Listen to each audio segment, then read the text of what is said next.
Faedah hadis terkait keutamaan 3 surat Muawwidzat, Al-Ikhlas, Al-Falaq, dan An-Nas. Yang pertama, keutamaan surat Al-Ikhlas adalah sama dengan sepertiga Al-Quran.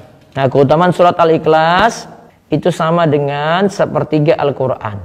Terus yang kedua, surat Al-Ikhlas disebut sepertiga Al-Quran dilihat dari sisi makna atau kandungannya karena Al-Quran itu terdiri dari hukum, berita atau cerita, dan tauhid. Surah Al-Ikhlas ini berisi bahasan tauhid.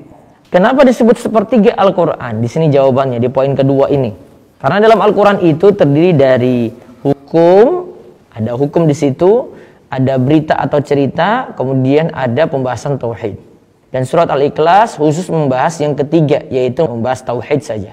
3. Keutamaan mencintai surat Al-Ikhlas. Kecintaan seperti ini akan memudahkan seseorang masuk surga. Nah, tentu saja kecintaan yang dimaksud di sini adalah kecintaan yang mengantarkan seorang menghayatinya, mengamalkannya.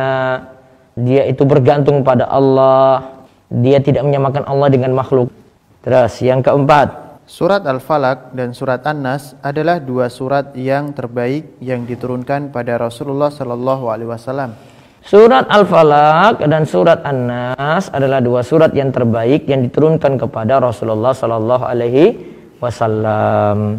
Terus yang kelima, surat Al-Falaq dan An-Nas disebut Muawwidzatan, 2 surat berisi permintaan perlindungan.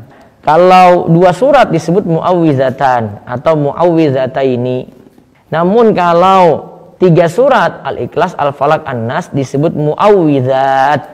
Jadi pengertiannya bisa dipahami seperti itu. Sekarang yang keenam, surat Al-Falaq dan An-Nas bisa dijadikan bacaan ruqyah. Karena tadi surat perlindungan, maka bisa dijadikan bacaan ruqyah.